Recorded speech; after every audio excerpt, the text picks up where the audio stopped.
Today, 5/17/2024, this is Bucky doing a small podcast announcement about my personal involvement with one of the religious leaders who impacted my life and my personal interaction. This is purely my personal interaction and personal experiences with that. And this person I am starting his very first religious big shot, and his name was Sadguru Sant Keshavadas. And his full biography is available on http templio cosmic religion temple of cosmic religion.org, http temple of cosmic religion.org. That was his platform when he came to this country in 1966, I think 66 or 67. That is the time he came to America. At that time, I was in Virginia Beach and engaged in my own private practice. And entrance of Sant Keshavadas to our Tidewater community was quite a sensation for our community people, because all these Indians at that point in time were establishing their own families and making some money in hotel business and my medical practice business, etc. And my medical practice also started around that time, I guess. And my private practice of internal medicine and hematology, and it was growing. And within 1 year, I actually bought a beautiful waterfront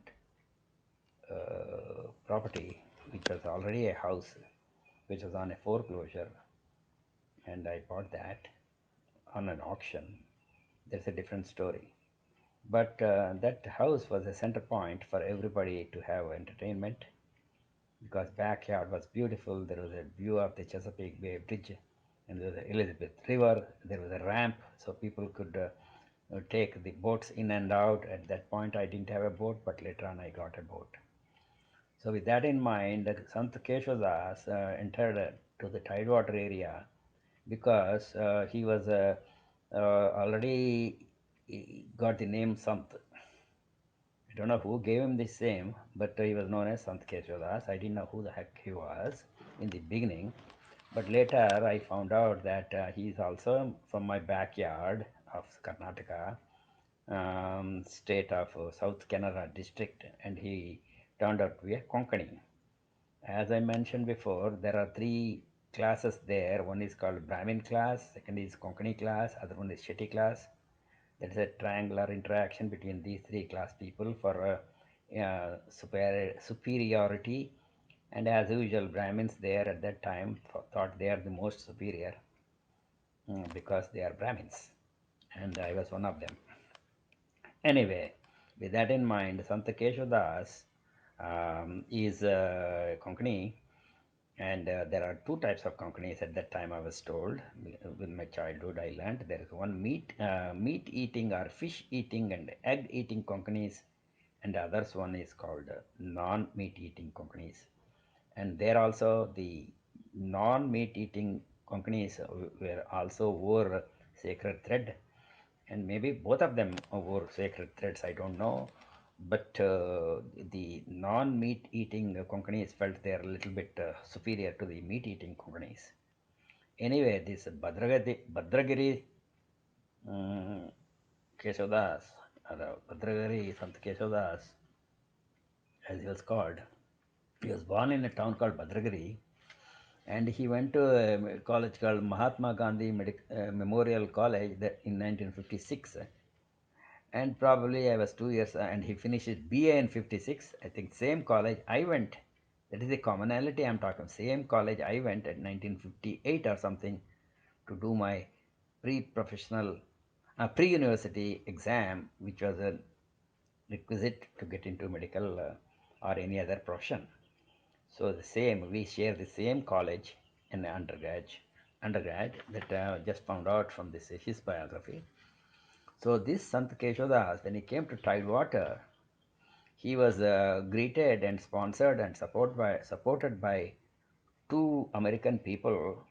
One was a lawyer, who was a real estate lawyer. I forget his name. And another lady had a gift shop or something, and I don't know her maiden name, her name either. But the Sant Keshavadas gave that lady the name Kamala Kiran. So they used to call her Kamala. And since they do not know how, these Americans do not know how to pronounce Kamala, just like our First Lady, they are twisting her name any old way possible. They used to call Kamala. She was not a Kamala. She is not a camel. She is Kamala. Kamala. Kamala. Such a beautiful word. It means lotus. Lotus is considered to be one of the perfect flowers coming from the dirtiest pond. So that was the name for her. And why she was supporting, she probably had her own problems in her personal life which she could not cope.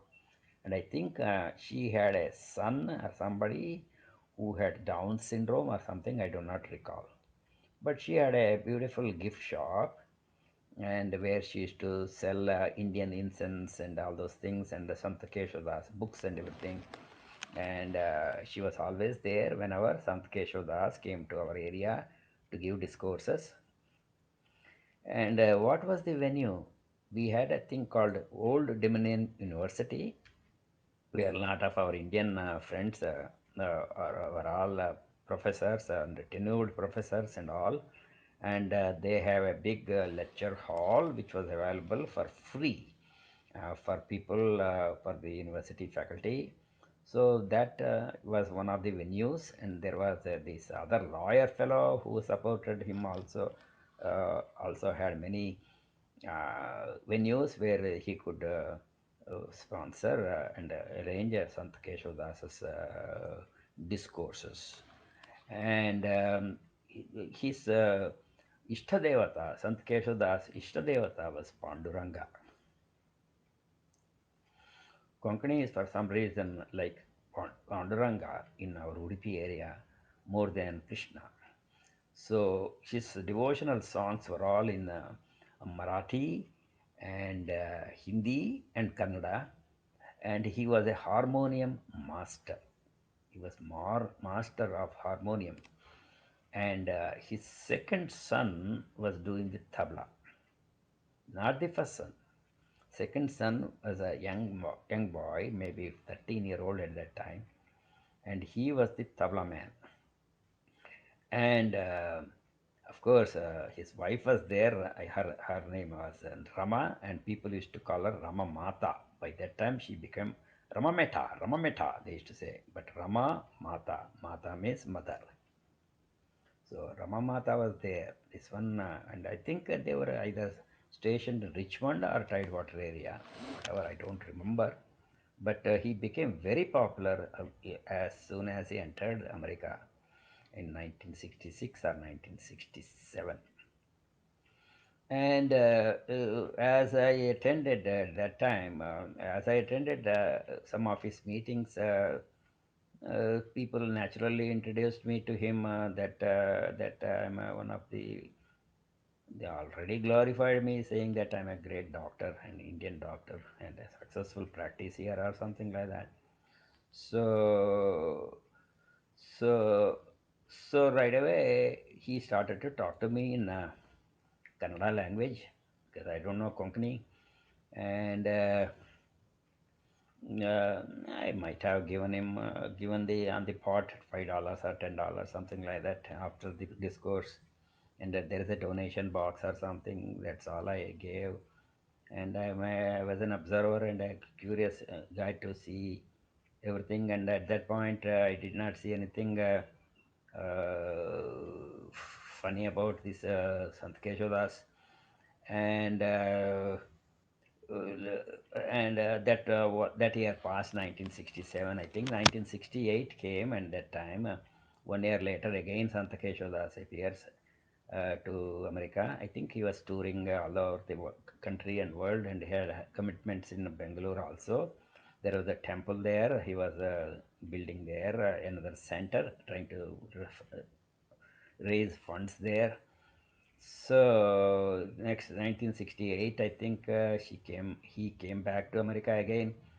At that time, in my witch duck house, which is a palatial big 5 bedroom house, my mother-in-law and father-in-law were also there because 1968, my first daughter Nisha was born there. So Jyoti, my wife, sponsored the parents so that she can be free and roam around like a monkey, what she is doing now. But the mother parents she needed somebody to take care of the newborn baby, so both of them came there. So they were also living in my apartment, which house. So at that time, this second visit, uh, Jyoti again wants to be show off that she is sponsoring all these people. So she invited Santa Keshav to my house, and and then I had no choice. I don't want to have anything close with anybody. That has never been my position. But she simply invites her whole family there, and Santa Keshav moves in and stays in our house, maybe in that house at least 1 or 2 days. And the reason I don't want anybody is anybody comes to my house as a guest, he or she should be treated in utmost respect, which my spouse never delivered. She made others do things for her in a haphazard way. And in this case, my mother-in-law had to do special service for Sant Keshav and cooking special meals for him. Even though Rama Mata also could cook a little bit, she did in our apartment, in my Vichdak house. She also cooked for him special the way he needed the food. She cooked, but I did not like people, my guests coming and doing cooking in my own house. I always resented that. Even today, I resent it. And I don't want anybody to do any kind of work in my house. When I have guests, I am the host. I try my best to keep them comfortable. And actually, I don't want them near me. That way, I don't have to do that extra work at this point in my time. Anyway, so Santakeshwada stayed in my house because that is the baby was born. Baby was maybe 5 months old or something. We had to sponsor a Namakaranam. Namakaranam is naming ceremony of Nisha. And the Nisha's name was already decided by Jyoti without my consent.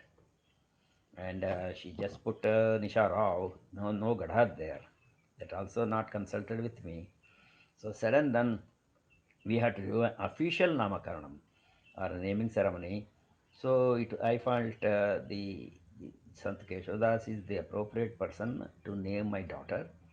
So we arranged in a public hall or something. We arranged a little gathering, and or it may happen in my own backyard in Virginia Beach. I don't know because I had a beautiful backyard, and but it was a winter time. So winter time she was so I didn't have the party in my naming ceremony in my backyard. At that time, maybe we already had our Hindu temple. I don't remember. So anyway, there. mm, it was naming ceremony in a formal Indian style was done with the homam and everything, and they then Sant Keshav was presiding on the overall, and there was a priest. I think they all did the rituals about this naming ceremony business, and I had to sit next to Jyoti and carry the baby and did something. Then finally, Santa Das did his Harikatha, followed by a Satyanarayana Puja, I think. That's very customary. And but interestingly, he named the baby. We always give second name to the baby, and that baby's name was what? What Sant Keshavadas gave my daughter was Mirabai.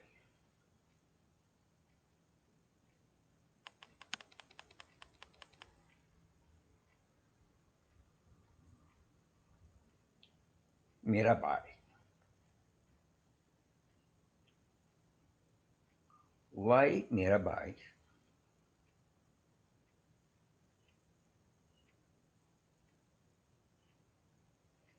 He blessed her and said, "May you live in harmony with nature like Mira."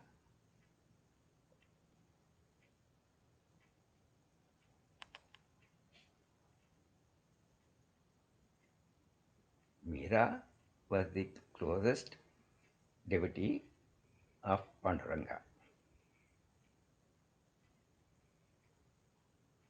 and that is the name he gave to my daughter. That was the naming ceremony by Sant Keshavadas and my involvement with him at that time. So during that visit, he used to talk to me in my language called Kannada, and I automatically became his doctor. No questions asked. Doctor, Rao, or doctor, I want a complete checkup. So he asked a complete checkup. So one day he was free and I took him to my office. I scheduled no other patients because my practice was small anyway at that time also. So I saw him and did a complete physical exam. It is a big paunch, like a big paunch. I had a high blood pressure problem or some other medical problems, and took a blood profile, and it was not right, and a lot of things were wrong, out of order. And then after getting it, I advised him all my advice, and I did not. Maybe I even refilled a prescription of something. I don't remember.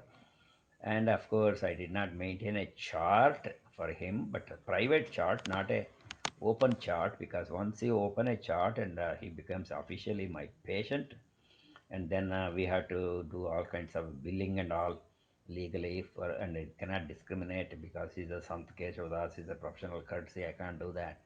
So if you do all the service without producing a official chart as a patient, there none of the things needs to be done. So I probably maintained a private chart, and all the test results I gave it to him as a duplicate copy of it for himself to follow, including my recommendation. And whether he followed it or not, I do not know, because he used to roam around different places in the country. And later on, I found out that every place he goes, he has a personal physician there also. And what they advised him, I do not know. So that is my personal involvement with the so-called Santa Keshavadas, who was one of my very first religious personal exposure in the United States. During that time, there were many other American white folks following him. There were more white folks following his tail than Indians at that time. And there is a black fellow who had a gift shop, and he named that black fellow Kitabu. Kitabu means book. So he used to give peculiar names to different people for white guys, black guys, or all those followers. Spontaneously, these names used to come in Sant Keshavadasa's brain, and he used to name them. And those devotees gracefully accepted the name without knowing the meaning of the name itself. But he had a bookshop, so he was called Kitabu. Kitabu means book in Hindi. And Sant Keshavadas knew Hindi as well as Marathi quite a bit, because Konkani and Marathi are similar. So said and done. The fellow, the white guy who sponsored him, got into big law trouble and he had to end up in jail for about because he mismanaged the escrow money. He was a real estate lawyer, but escrow money cannot be used for personal use. So something like that, they found a loophole in his somebody jealous man caught him for that, and he went to jail. Then he came back, I think, and I don't know much a follow up about that particular man. But he was because of some his personal problems or something, he was a great supporter of Sant Keshavadas. By that time, Santji did so many records, devotional records about devotional songs, both LP as well as CDs, which was fantastic.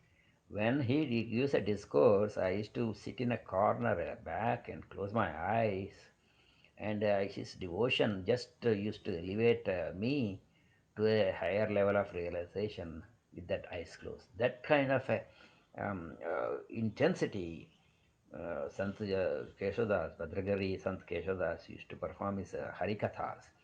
Mainly, I was told he was not a Sant, he just a Harikatha man. Harikatha means a narration of glorification of God's Hari. Hari means Sri Vishnu's stories in our Purana in a beautiful narrative way. That is Harikatha people in India. And I was told his older brother called Bhadragiri, uh, Bhadragiri Achyutadas, his older brother, is even much better than this Sant Keshav. But he did not come back. He did not come to this country at all. He elected to stay in Bangalore, and he has his own history. I not followed it. A lot of people believe that he is a great person, and he is a great Harikatha man. He is of course not probably not alive now, but this is the younger brother of that Achyuta is Sant Keshav. Anyway, I am not done with Kesavadas yet. From 67 until um, until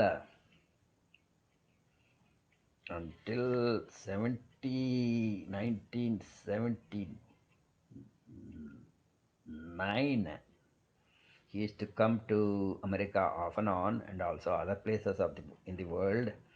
And the following of Santa Keshav increased, and some guy from Trinidad, he used to call him a Trinidad devotee, and he gave him a large amount of money and funds, and bought a large body of land near Bangalore, uh, for many 6 or 60 acres, I do not know, where the goal was to build a humongous Panduranga Vitala temple and a Panduranga statue of about 50 feet or 30 feet in a monolithic granite. So during that time, 1980 or something, no, not 1980, 1966 or something, or 67, I don't remember.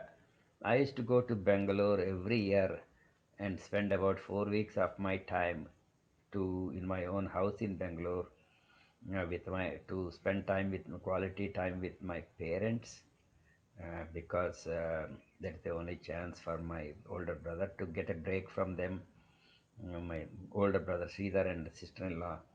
So during that time, I went there one time, and Santa Keshav Das was in his own temple, a small temple in Bangalore, where he was doing the fundraising for his Prasanna Vitala temple, which was the land which was um, donated by this Trinidad devotee, as he said. And what happened there was there was a big, he was doing a fundraiser, and about 2,000 people were there in the hall.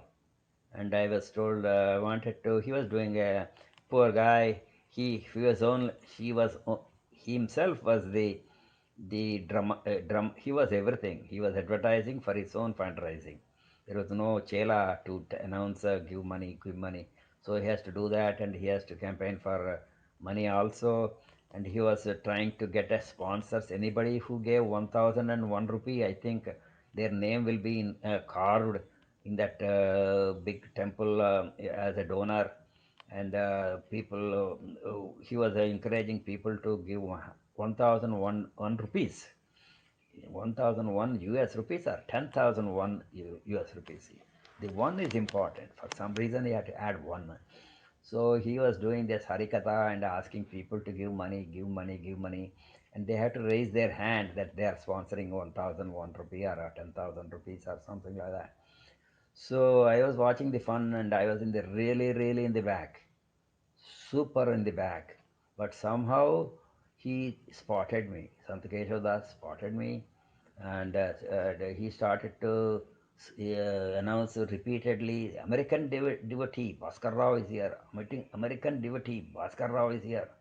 He is inspired. Bhaskar Rao, Bhaskar Rao went on saying, but it was very embarrassing for me for him to say my name so many times.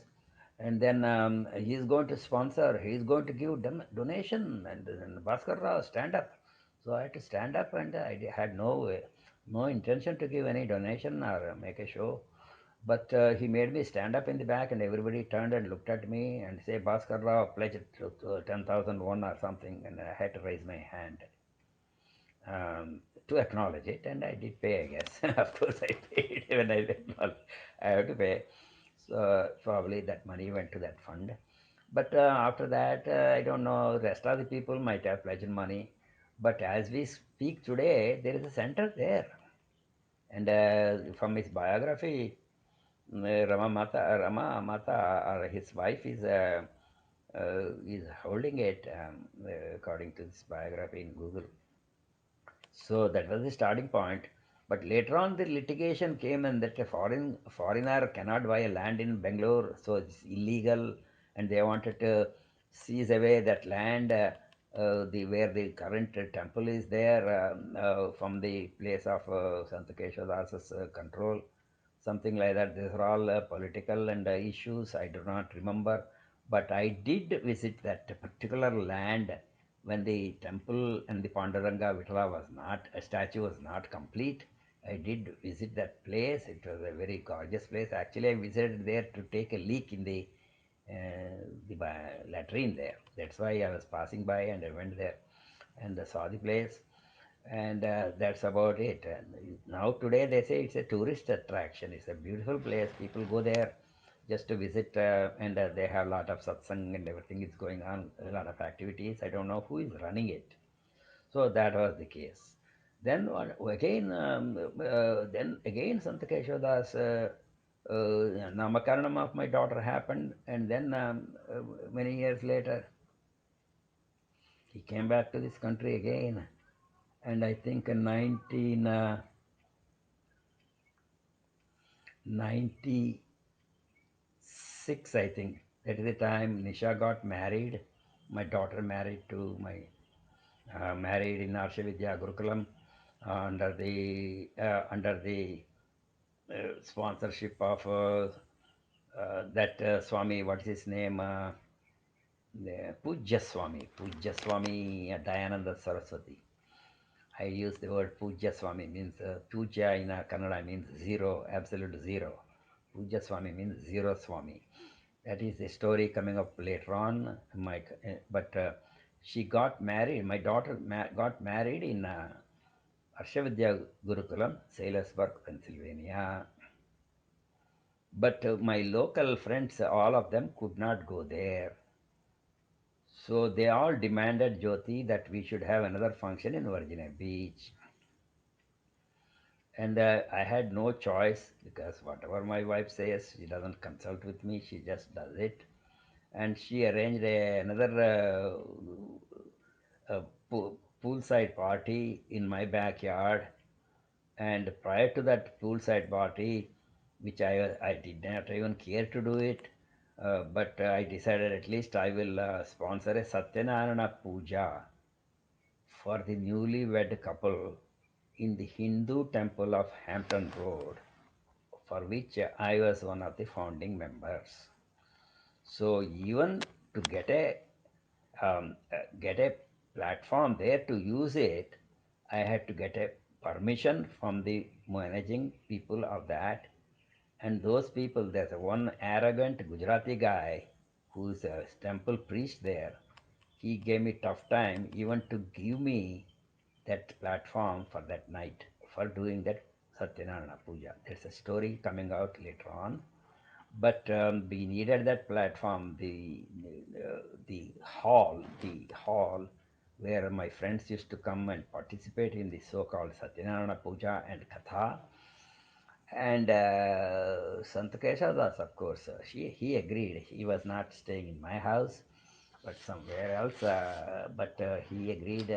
He was there at the same time in the Tidewater area. So I think Jyoti requested him to do the Satyanarayana Puja and Katha in the temple, and he agreed. And that time he actually came to my house. I remember that. And he had a harmonium, but he wanted somebody to do tabla. But there was nobody there to do tabla.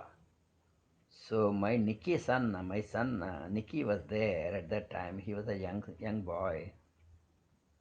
Young means maybe 24 or something. I don't know. So he just asked Nicky to come there, and about he spent about 20 minutes with Nicky, and he told him how to do tabla. And my son is so sharp. He learnt the basic tabla beats in 20 minutes. Then we went to the temple, and on the podium, it's mainly it was a Satyanarayana Puja, so I had to sit with my wife to do the Satyanarayana Puja part, and which I did not do it, but I had no choice. And the puja part was not conducted by Santaji because it's by a priest, and they had to put little bit of fire thing. They had to start a fire and all this mantras they say, and that part was happily over. Even that part, I was recording my own recording. I had a Super 8 camera. I mounted it and I recorded the whole thing in 8 millimeter format. And that part was over. Then the Satyanarayana Katha part came, and where I was off that podium, and I was taking pictures of the audience as well as Sant Keshavadas' discourse with a great interest for future reference for my so-called future generation in our own temple. So that was happening. That was happening, and uh, the Nikki's uh, coordination with the tabla as the harmonium went on so beautiful. He was doing the tabla in synchrony with Sant Keshavadas's harmonium. And usually Satyanarayana Puja takes about 45 minutes, followed by Satyanarayana Katha. Katha means narration of the story of Sri Satyanarayana and encounters. And what happens if you fail to perform the pledge of Satyanarayana Puja, all the penalties Mr. God will impose. That is explicitly described in Satyanarayana Katha. And that is not over. After Katha is over, you have to participate in the meals. That is called partaking Sapada Bhaksha. Sapada Bhaksha is the special meal of a sweet dish offered to the Sri Satyanarayana. Everybody should partake it.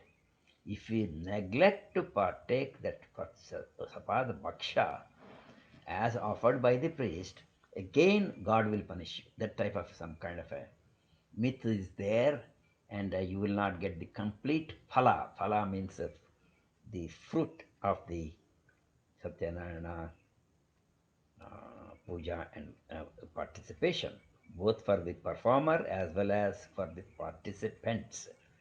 That is this, that in depth the Satyanarayana puja and katha business goes on, and people do that for personal gains of some type, or healing of some process, things like that. It's a big money making event in India and elsewhere as we speak today.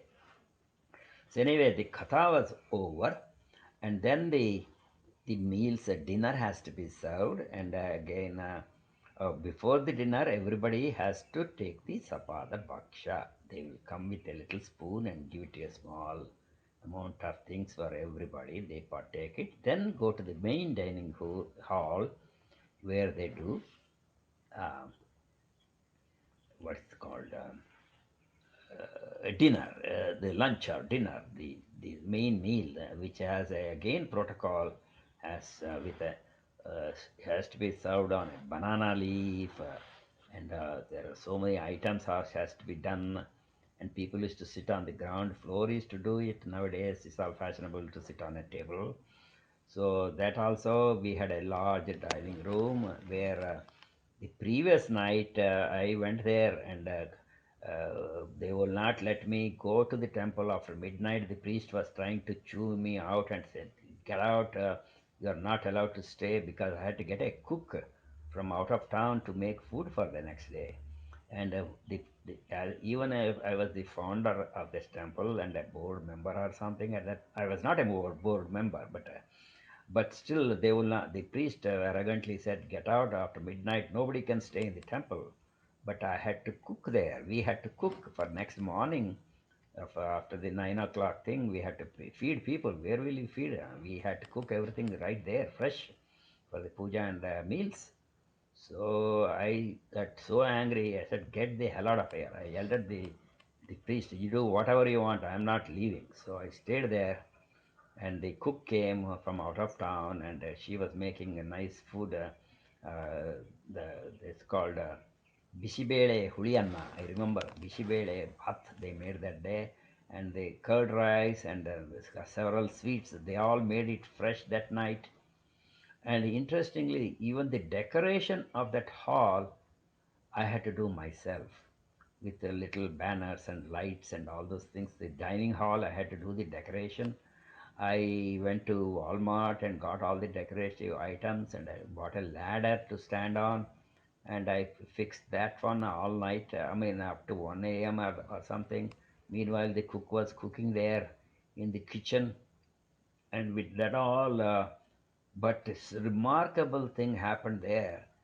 As I was doing, I have a lady, American friend, who's the wife of one of my other friends called Adarsh Deepak. His wife is called Pat Deepak. She's an American, white American lady. She knew that I have a next day function. She and others were invited, but she was there to for some other function related to her son or something in the same temple. But to make the long story short, she was doing the decoration on her own for my function at midnight that night. None of my Indian bastard friends who are there will even give me a hand to do the decoration of that hall. But she was climbing on a ladder and doing on her own, and nobody appreciated her work or recognized her work. They treated her as a second class citizen because she was a white woman. Her story will come later on too. She's still alive, but Adarsh Deepak is dead. But his story also will come. But that is the contribution she made, and she wanted extra things, so I had to go to Walmart or something that night and brought extra things for decoration. And I said, "Don't worry, enough is enough. You go home." Then she left that night, and next day probably she came for the participation of that function, and there are a lot of my friends. It's all in my video, and the video itself is lost. If I find it, I'll put it out somewhere. It's not important. So that is the same Santa Keshavadas coming back, and for the Nisha's wedding reception, he did the Satyanarayana Puja in the temple, started by um, uh, by me. I may claim that by me means I was not a sole founder, I was just one of the directors or whatever founding persons of that temple. But to backtrack, when Nikki, my son Nikki, Nicholas was also born. Sant Keshavadas also happened to be there. Again, Jyoti is born. I requested him to conduct the Namakaranam of Nikki. And he also did Nikki's Namakaranam or naming ceremony in Tidewater area. And even though I do not remember all the details, is probably it happened in my backyard because it was in May, month of May or June, so weather was better. Maybe I put a tent in the backyard and everything was done, cooking and everything was done there, right, probably.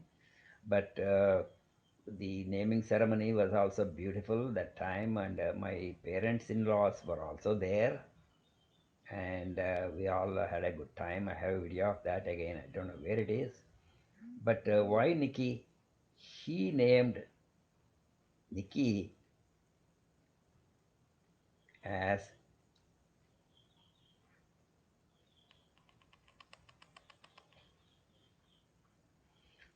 as Prasanna Vithala. Prasanna Vithala. That is ever happy, smiling, and all pervading God. Prasanna Vithala.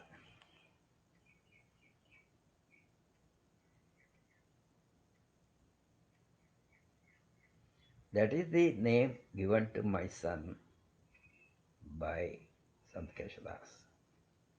But interestingly, when my son was born, Jyoti, my wife, was going to name him Nikhil Rao. I asked Jyoti what name you are going to give to my son. And she said, Nikhil Rao. I said, it's not going to be Nikhil Rao. Absolutely not. It's going to be Nikhil Gadahad Rao. So, because we have to give the name at the time of birth, at the birthing place to record it. Later on, redoing the name will be difficult, so I want it to be done right away. And when I was formed, Jyoti did agree and gave my son the official name Nikhil Gadad Rao. I'm adding it here because this is the same time when Sant Keshavadas was there and gave the name Prasanna Vithala to my son Nikki. And a year after that, or soon after that, 1976, no, 1996, not 1976. Nisha was born 1996, I think, Nisha's wedding. And 1 year later, uh, Sant Keshoda stopped coming to India, stopped coming to America. And I was wondering why Santaji is not coming anymore. I was wondering. Then there was a chain letter started to circulate in the community, in local community of interested parties of Sant Keshav and that chain letter eventually came to my hands also. And I didn't read the chain letter, but my wife, who is a great reader, read the chain letter in front of everybody, and it said one of the white women going along with Santji as a chela, there was some kind of an abuse between the Santji and that one, according to that chain letter. Perhaps that was the reason why Santji never came after that to America, but I do not know. But in 1970s and 19 whatever time, a year later, I heard from national news or some news that Sant Keshavadas, while performing a discourse in Vishakhapatnam, he had an acute heart attack and passed away. That is exactly what I was afraid of, and that's exactly what I was advising him to take care of his high blood pressure and the diabetes and etc. other risk factors. But as a doctor, I did it for him, not a devotee. And since he never never stayed in one place, it's probably not appropriate for him to follow all these things, and he enjoyed good food, he enjoyed good eating, he enjoyed sweets, he had a big paunch, like a big paunch like what Hanuman, or who has the Ganapati, like Ganesha, the big paunch like Ganesha. And uh, I did prescribe the medicine. Whether he took it or not, I do not know. Other doctors also prescribed medicines for him. Maybe he took too many medicines for all the doctors at one time, and no time to follow. Nobody was there to supervise his own health, except Ramamata, the wife, a dedicated wife. She was like a goddess, and always smiling, and a very very nice person. And one day I remember very clearly, Sant Keshavadas was giving a discourse in Old Dominion University, and my mother-in-law was making food for him in my house in Wichita Road, and he was stationed. She was starting from my house to that Old Dominion University. I had to take him there. That was the plan, and she tells my mother-in-law, ಅಮ್ಮ ನೀವು ಮನೆಯಲ್ಲೇ ಬಂದು ಕೂತ್ಕೊಳ್ರಿ, ಅಲ್ಲಿ ಬರಬೇಡ್ರಿ, because ನಾನು 9:30 ಗಂಟೆ ಬಂದಾಗ ನನಗೆ ದಾಳಿ ತವೆ ಮತ್ತು ಅನ್ನ ಬೇಕು ಬಿಸಿ ಬಿಸಿ. So what it means is, mother means he addressed my mother-in-law as mother. You don't come to ODU, just stay at home, because when I come back, I need hot rice and the dali tove. Dali tove is a very famous Konkani food. The Konkanis like it. And my mother-in-law was pissed off, but she did come to the ODU function. But when he came back, she quickly made dali tove and curd rice for him to eat in my house. Another time, I was supposed to go to Santakeshwada's discourse or something. I made a huge quantity of bisibele bath. That is another favorite dish for everybody. Huge quantity I made, and last minute I had some adverse interaction with my spouse, and I decided not to go and attend that function, and I poured the whole thing into the sink and threw it away. But that was an interaction. I should not add it here, but I don't care. Let them all know what is happening. So that particular function, because of that, I could not attend Santa Keshwadas's discourse in some other place in Tidewater area. I think and to conclude, I have almost all his record collections, LP and videos in my own personal self somewhere. I never played them back because there is no time to do that, and it is also freely available in an open platform like Google, etc. And people also can buy it, which will help his mission of spreading Sanatana Vishwa Dharma. That is that was his main selling point, Sanatana Vishwa Dharma. And lot of wise statements is to make. I can recall, which is inspiring even today. If you go to his site and some of his platforms, where it is all there in Google and other platforms, which is worth exploring and seeing. And that was his contribution in his short life. Apparent, according to the biography, he very young age, his 60s or something, he passed away in Vishakhapatnam when he was giving the discourse in one of the temples in Vishakhapatnam. So, uh, so everybody should see this biography in Google, and also his site in many platforms, in the public platforms.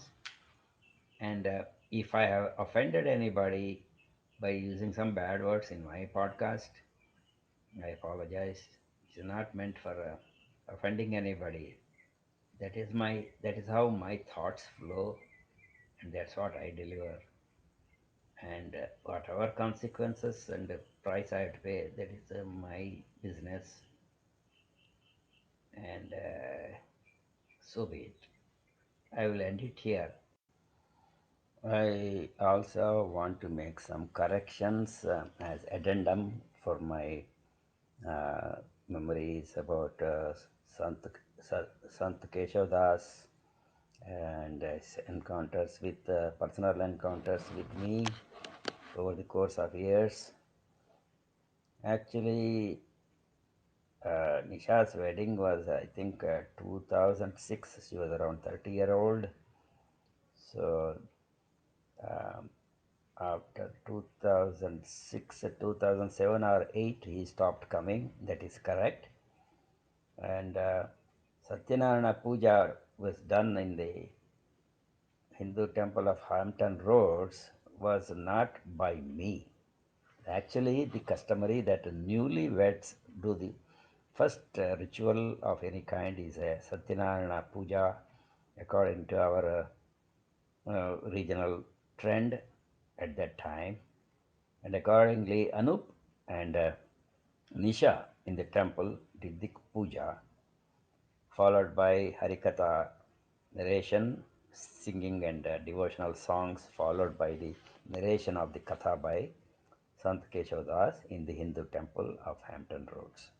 That is correction number one. Second one is he was known as a poet, and that white guy used to announce in public that Sant Keshavadas has written 3,000 songs or 6,000 songs. But maybe he did it. I do not have the full collection. But what he really did was he sang all the known devotional songs, which is already published by various saints in India, in English. In other words, he used the same lyrics and same meaning and sang them in English, which was very popular for the white guys and locals because they could at least understand the meaning of that. And that was his great contribution of a natural skill he had to use the same meaning and lyrics of one of some of our old Kanakadasa, Purandaradasa, and other Dasa songs, devotional songs. That's what I think he did, but it was a great contribution indeed. He did not have any patent rights or anything. If he had, probably his organization would have made more money. These people just do it for the sake of helping people without any selfish motive. Those are the true saints or sants. And similar story will come also with Swami Dayananda when I do his clip and my encounters another day. So more than that, I cannot remember anything else. Nobody cares for fine details anyway, what I did with these people. So hopefully this addendum will clarify certain issues. And the Namakaranam was done by, of my both kids were done by Sant Keshavadas, and wedding reception in Virginia Beach on demand because of my friends there was done Satyanarayana Puja in the temple. But later on, I had a pool party also. They asked for a pool party for all my friends, and it also was a beautiful occasion.